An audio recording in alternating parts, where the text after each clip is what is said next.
their belief system, money doesn't grow on trees. Money's hard to come by. You have to work hard for money. There are people that don't, that it just comes to them. What do they believe? Oh, there's always enough. And so really checking, because we're going to act in alignment with our beliefs. That's the thing. So, well, I think that's probably one of the hardest things that a lot of people have to deal with. Funny, you said a few things there that I was going to touch on. Mm-hmm. Two of my core values are integrity and no ego, because it's, there's an understanding skill set that everyone has. And I want you to be happy, and I want you to be able to demonstrate your craft confidently, because you're good at it. You're allowed to be confident in what you do. But as you said, when you have an ego, there's a blindness there of what it really does is it ends up pushing away collaboration. Mm-hmm. And the other side just doesn't feel like they can collaborate into the effortness of the team or the community. And I personally, in the last year and a half, I can count on my finger every single person that I thought had certain set of core values that unfortunately are no longer with us. And it's because, funny enough, one of them was because they had no ego.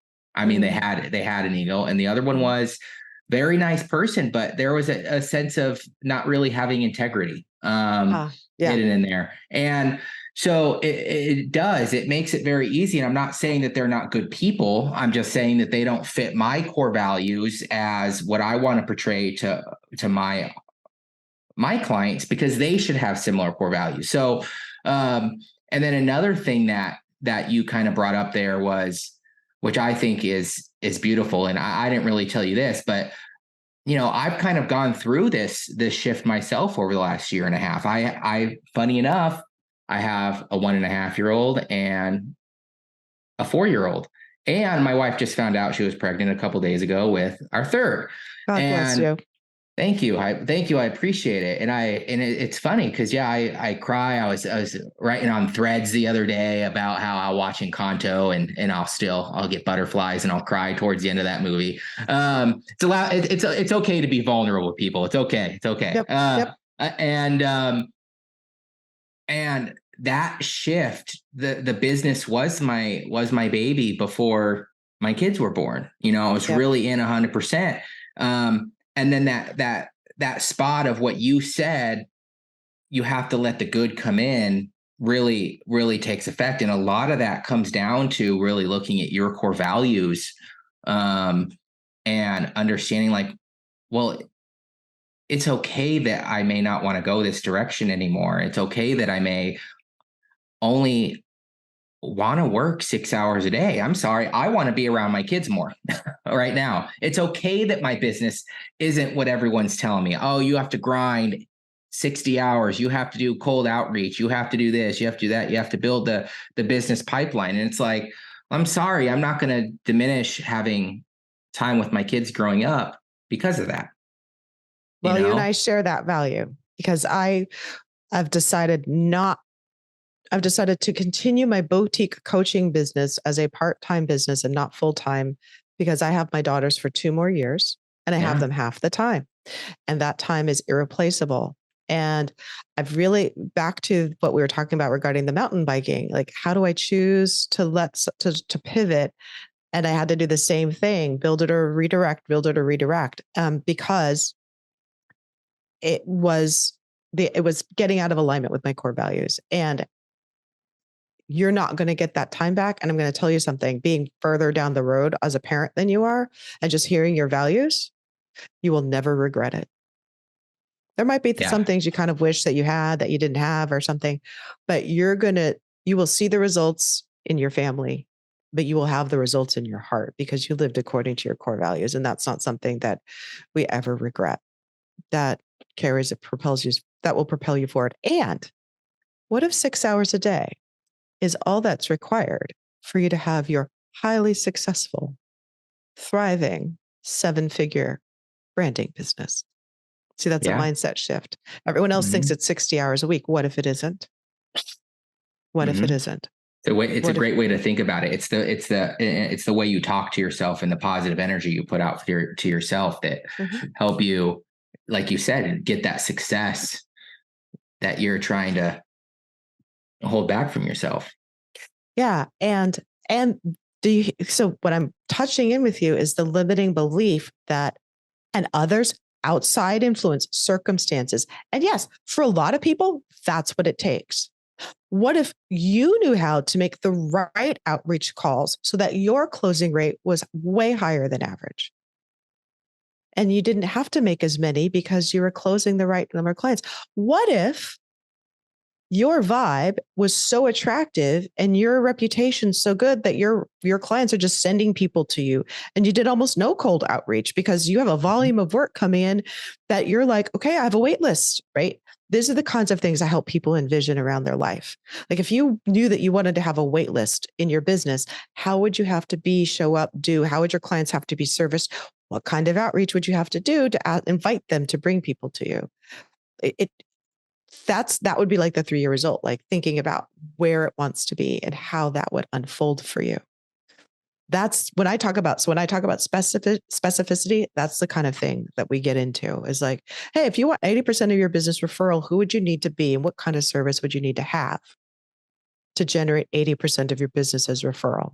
And you will get answers. There are going to be pieces of your business that, oh, that one doesn't line up with that. Or, full transparency, I need to do more outreach to former clients and just ask them to, hey, do you know anybody? Do you know anybody that would want to work with me? It doesn't have to be that hard, but we have to be willing to ask the question, be willing to hear the no, but also be willing to hear the yes. Yeah, that's a good one. Be willing to hear the yes. Yeah. Yeah. A lot of us are givers, and receiving can be hard for us. Like it's easy for us to give. But receiving is a more advanced practice. And so you'll know it was interesting. So we ended up not yet talking about this. I think you and I have another conversation to have, but we were talking earlier about like 10 steps to success out of this book that I was studying. And he gave a success practice, which was kind of mind blowing. And the success practice was very simple. Let everyone in traffic cut in front of you. I know, right? What does that have to do with success? It's about not resisting what is, and about really giving and being in that space of giving. And so if you let everybody in traffic cut in front of you, you're giving, you're giving, you're giving. We live in a reciprocal universe. So as we give, we receive. That is law.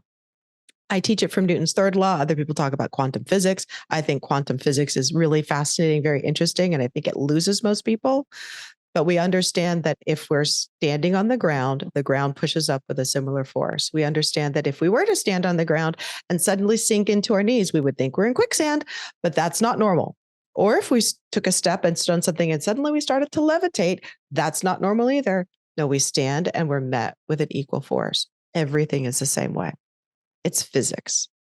And that's at the foundation of what I do with people. I show them how to leverage that so that they can get the results that they want.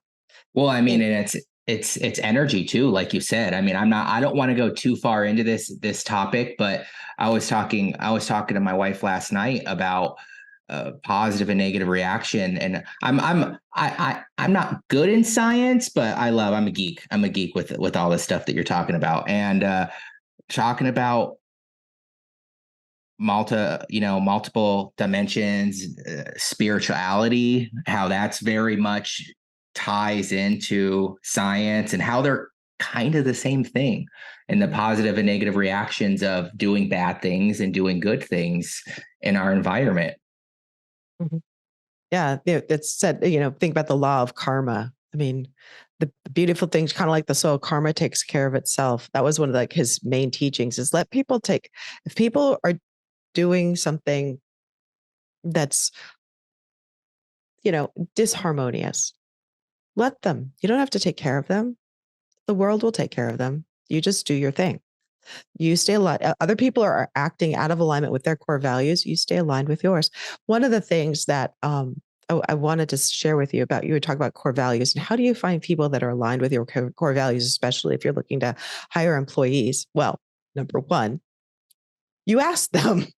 And so in the interview process, these are our core values. And do you subscribe to them? And of course, that's easy to say yes or no. And most people will say yes. But then you could ask questions around how they live into them. For example, I was talking with this nutritionist client last week, and we were talking about hiring, and she's looking to hire a support person. And I said, hey, remember this, you don't want to hire someone that's entrepreneurial for that support role. She was like, well, if I hire someone and I train them to be a nutritionist, will they go off and start their own business? Maybe. So you don't want to hire someone who has aspirations to start their own business. Yeah. If you want them to be in a support role, you want someone to hire that has no desire to do marketing or business development. They just want to be a nutritionist. And so asking those, like, where do you see your life in a few years? Oh, I'd love to start a business. I'd love to do this. They're not the right person for a support role. You want to hire someone in a support role that goes, oh, I just want to be helping a company grow. I want to be helping people succeed. And that they're really lit up by stepping into that supportive role and that supportive, I was going to say construction, but really in terms of that part of the business, if that's what lights them up. Because there are plenty of people who have no desire to do any marketing, don't want to be client facing, and don't want to be out there in front. Can I just do my work and go home? Those are the people that you'd want to hire. And then one way of finding out if people are in alignment with your core values, and I learned this from the coaching organization that I'm in, they have core values. They have 5, and they have one mission, and they're very simple. They're very clear. They're on my desktop on my computer. And everyone that works for them has 90 days. They have 3 months to have them memorized. And every time they have a meeting where there's 3 people or more, they read their core values. It takes 2 minutes. And so if you haven't memorized them by 90 days, you are let go. So that's how they keep them alive. So it doesn't just live on a wall. Every meeting, it's a virtual company. They don't have offices. Every meeting, 3 or more, we read the core values.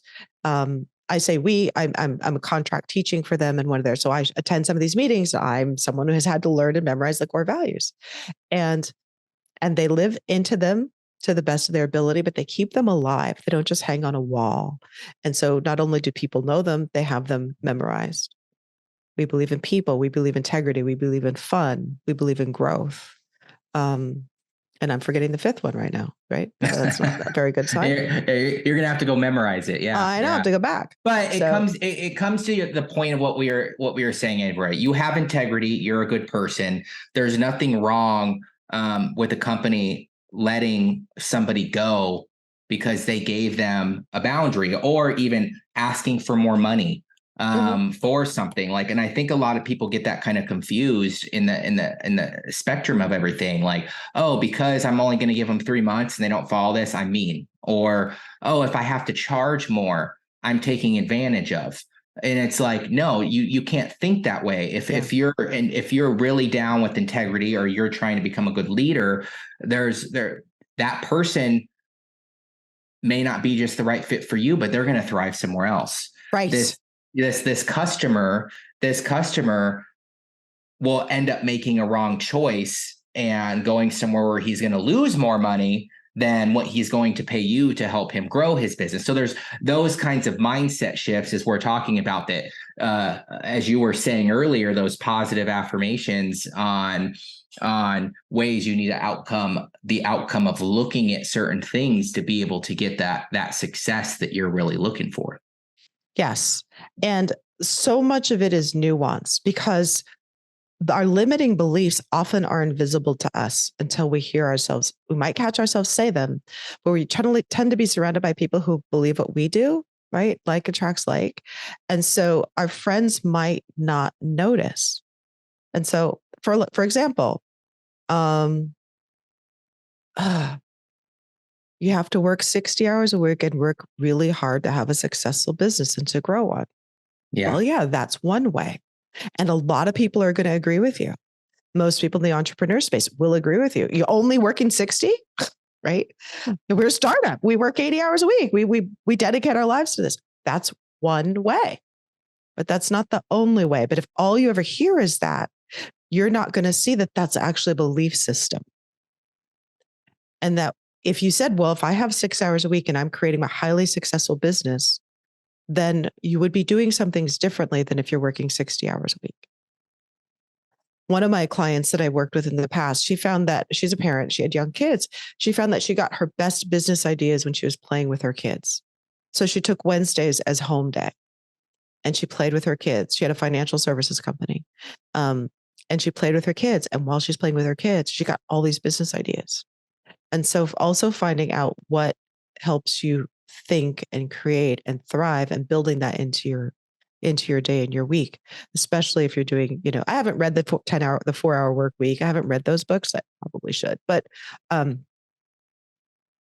asking different questions is a fine place to start. Their belief system, money doesn't grow on trees. Money's hard to come by. You have to work hard for money. There are people that don't, that it just comes to them. What do they believe? Oh, there's always enough. And so really checking, because we're going to act in alignment with our beliefs. That's the thing. Mm-hmm. If the belief didn't drive our actions, it wouldn't be so important. But since our belief systems do, then its beliefs shape our thoughts, shape our feelings.